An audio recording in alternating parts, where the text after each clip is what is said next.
Apathy, numb, dull, empty inside, over it, done with it, unenthused. These are all things that I'm not hoping that I feel 3 games into the season. And here we are.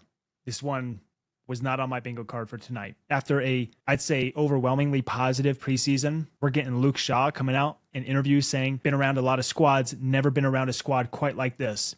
The vibe on and off the pitch.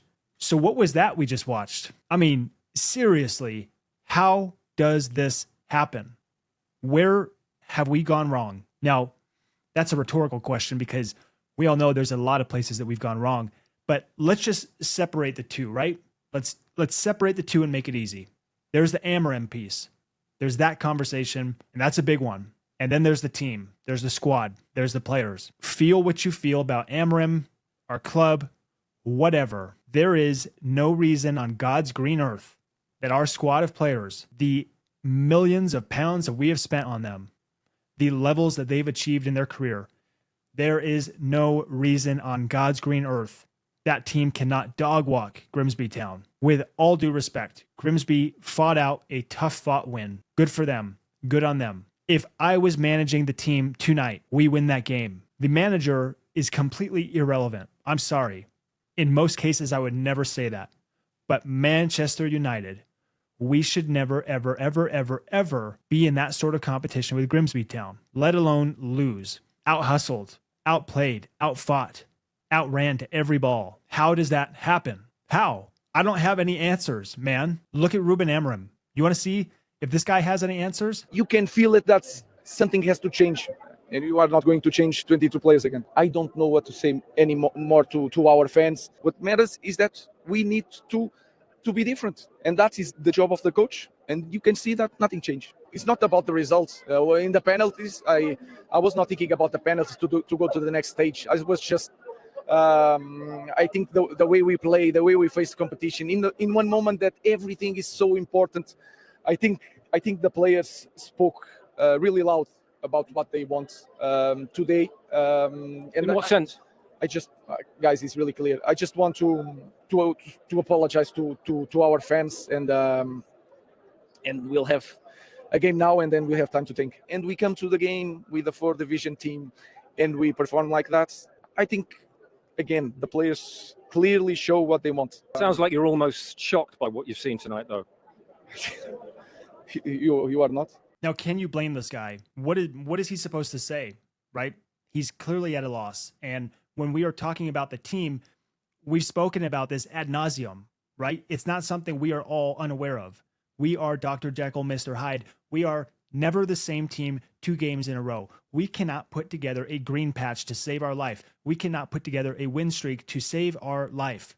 We cannot put together 2 solid, sound performances in a row to save our life. That poor guy that says that he's not going to cut his hair until Manchester United win 5 league games in a row, he's going to be growing his hair out for his entire life at this point. Where is the professional dignity? Where is the professional pride? Never should we have been outplayed. I mean, listen, guys, make this make sense, please. Enlighten me how this is possible. We control 70% of the ball. We have an XG of 2.8.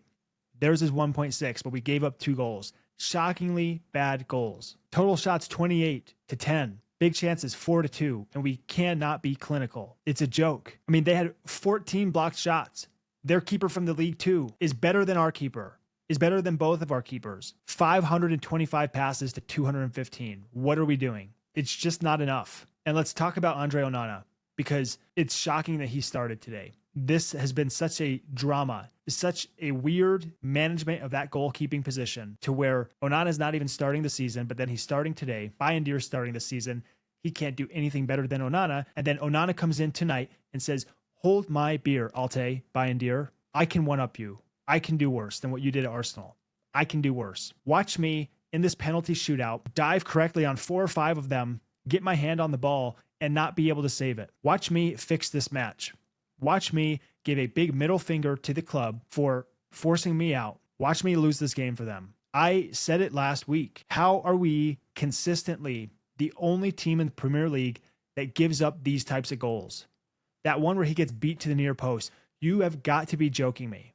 You have got to be kidding me. The near post. Get beat anywhere in that position, but not the near post. And then just the calamity of what that second goal was. First off, it was a handball, but it's not ever going to get called because there's no VAR to overturn that. We're shit out of luck there. But Onana, man, make a mess of that. Why don't you? If you're going to go out and flap your wings, make sure you get your hand on that ball. Make sure you just get a fist out there. Knock it away. It's insane. You're the only guy on the pitch, apart from the other keeper, that can use your hands. And somehow you don't come out with that ball. And somehow you don't at least manage to deflect it. It is insane, man. Both of those goals never should happen. Any Premier League team is not giving up those goals. I don't know what to say.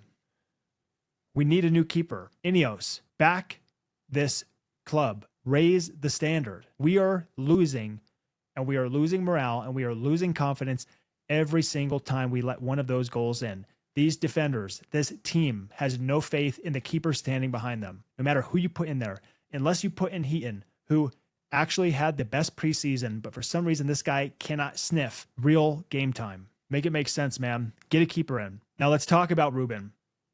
This makes me sad, and I am just going to be honest. Everybody has biases. Admit you're biased, right? I have bias. You have bias. People that can't admit their bias, people you can't trust. I am biased because I happen to like Ruben Amorim, the person. I happen to have a high level of respect for this guy.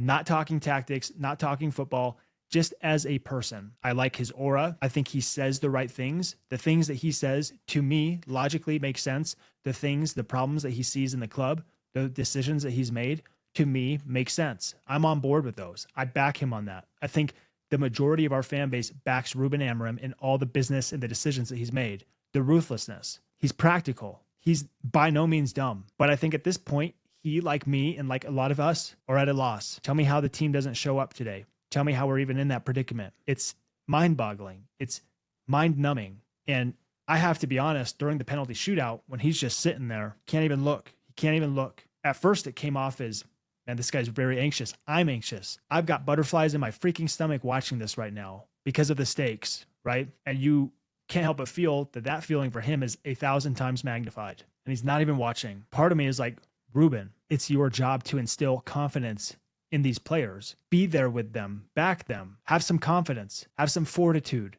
show some belief in the team. But then you start to think, and you put together the pieces, you connect the dots after hearing what he said after the match. This guy has lost faith in his team and is at a loss for their inability to perform and meet the standards. He was probably, like he said, he didn't care about the penalty shootout. It was everything leading up to that really threw him off. He was probably sitting there, maybe not anxious, maybe not nervous like I thought he was. He was probably so pissed and so fuming that we were even in that position, begging for life against Grimsby Town. Now, I'm not a sack Ruben Amorim guy. Add some levity, add some practicality to this circumstance. We're 3 games into the season, only 2 Premier League games. It has not started off as great as it could have. It has not started off as worse as it could have, although one could argue losing to Grimsby Town is as bad as it can get. Although it's not a Premier League game. And really, for what matters this year, it's the Premier League. That's it. I back Ruben Amorim. But what does he mean when he says that the players have shown how they feel, what they think? The players have spoken loudly. What does that mean? It could mean a couple of things. It could mean, 1, they're not with me. They don't back me. They're not in this with me. They don't believe in me and my system, in what I'm preaching. I've lost them. I can't help them. Or it could be more systematic. Maybe they don't believe in the system. Maybe the system, Ruben has come to grips and recognize that the system isn't going to work for them. They're not going to get the best results with that system. Maybe that's what it is. It could be either or. Either way, huge question marks in regards to Ruben Amorim's future. He said we've got another game, which we do. We have Burnley at the weekend, which if that's not a must win, I don't know if I've ever seen a must win. In my opinion, he says we've got the game at the weekend. We've got one more game. We've got the next game. And then we have a break and we will see.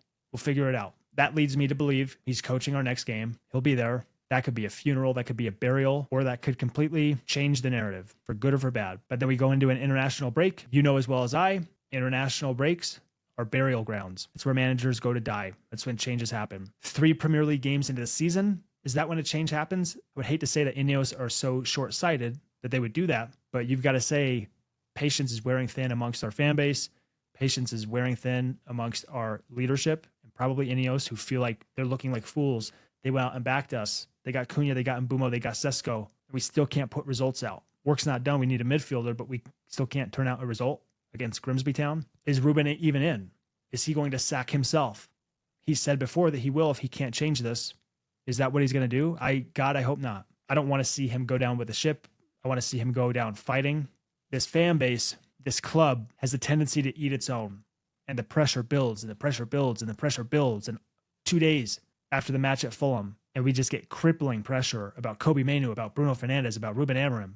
All of this weighing down on the club, eating us alive. It can become toxic. And Ruben's got to feel that. It's very, very hard. I like Ruben the person. I believe in Ruben the manager. I think the system is overblown. At some point, we've got to hold these players accountable. And at some point, these players have got to show up. Now, if we're playing against Premier League clubs and we're losing, we're being out-strategized and out-coached and out-managed by tactics, that's one thing. And we can question the system. But the system is not what loses the Grimsby Town. It's time to take accountability. It's time to look yourself in the mirror and understand things have to change. And that starts with us. That starts with you. That starts with me. Ruben, I believed, was the man to help get us out of this funk.